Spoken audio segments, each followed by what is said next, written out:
This is an American sweatshop. Oh, give me a...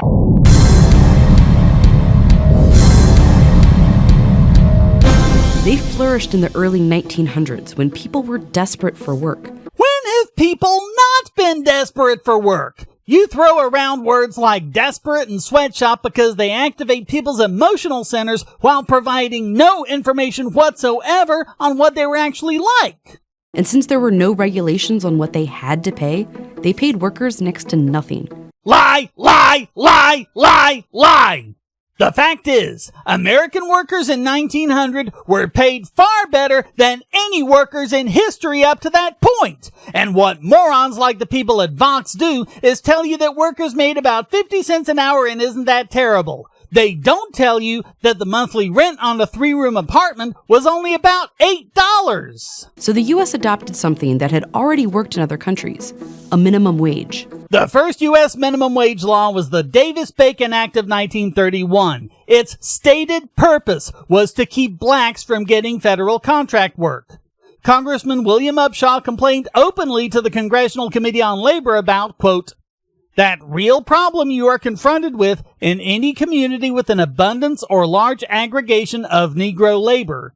And John J. Cochran said he had, quote, received numerous complaints in recent months about Southern contractors employing low-paid colored mechanics, getting work, and bringing the employees from the South.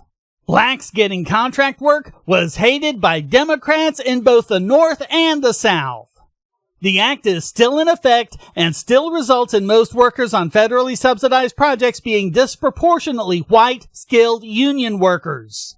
This is nothing more than a segregation-era Jim Crow law commonly supported by Democrats at the time. And you can't worm your way out of it by claiming that this is in any way an exception. Minimum wage laws were a plank of the eugenicists. On page 300 of his 1911 book, Principles of Economics, progressive economist Frank Taussig lamented, we have not reached the stage where we can proceed to chloroform them once and for all, but at least they can be segregated, shut up in refuges and asylums, and prevented from propagating their kind. He went on to recommend, the wages at which they can find employment depend on the prices at which their product will sell in the market. It might be practicable to prevent employers from paying anyone less than the minimum.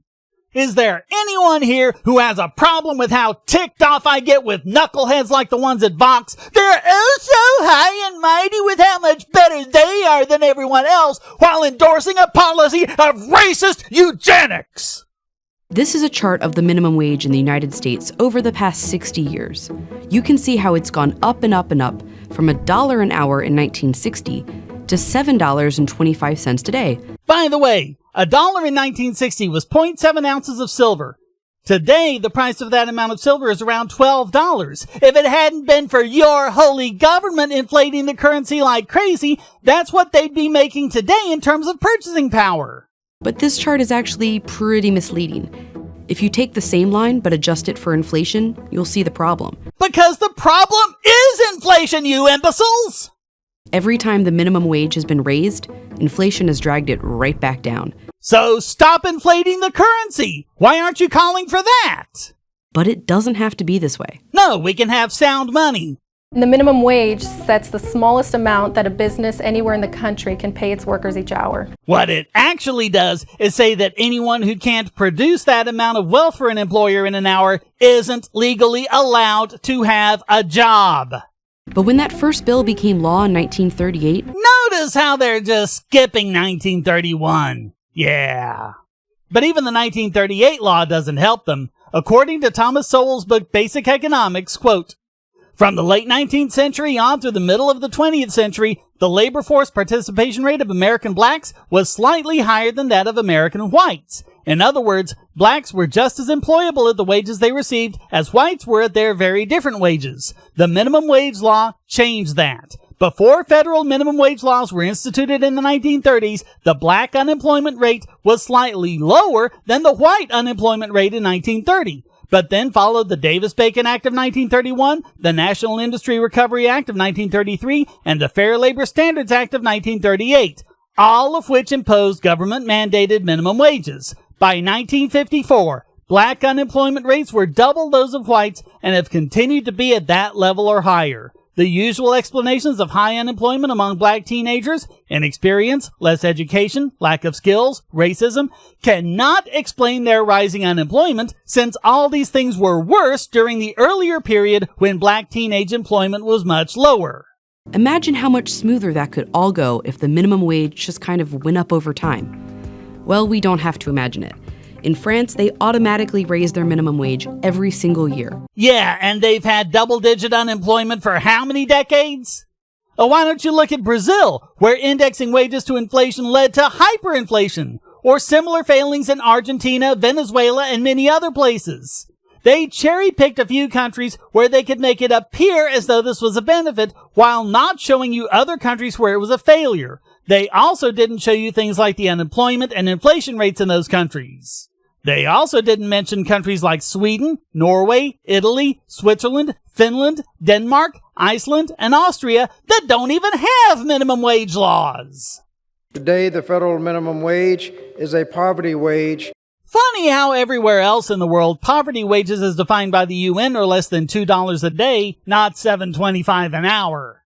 The best guide to poverty is not to look at a number, but to look at what you could purchase with an hour of labor, removing any other conflating factors such as inflation.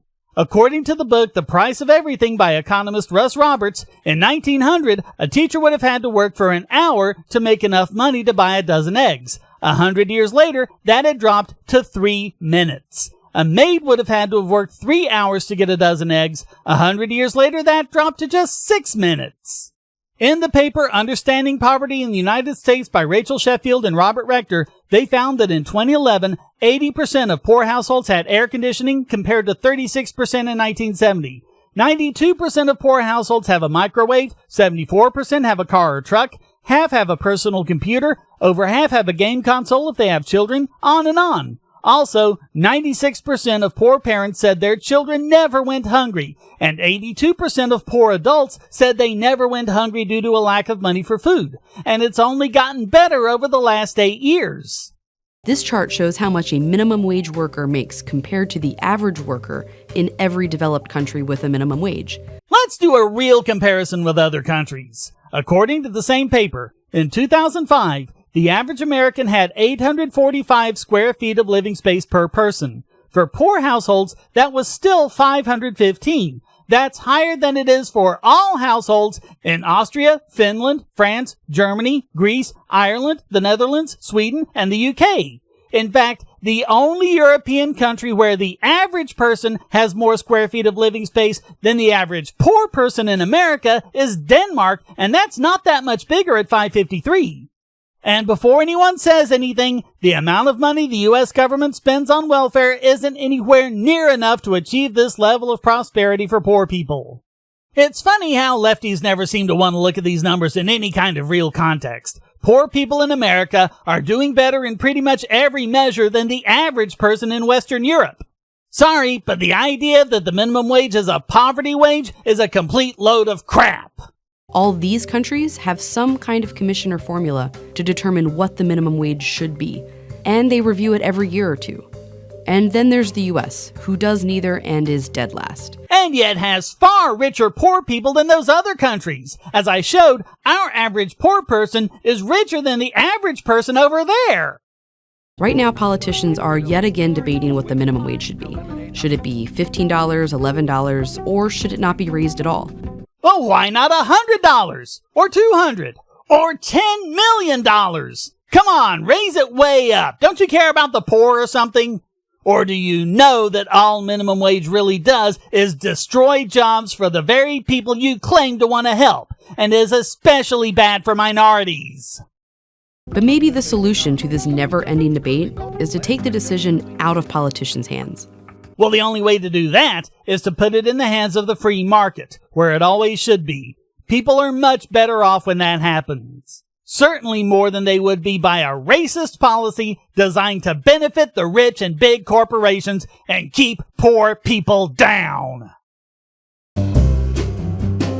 Hey, thanks for watching. Please hit like and subscribe and keep these videos coming by donating, becoming a subscriber and getting special benefits, or even for free with airtime. And check out all the great content here, like this video selected just for you.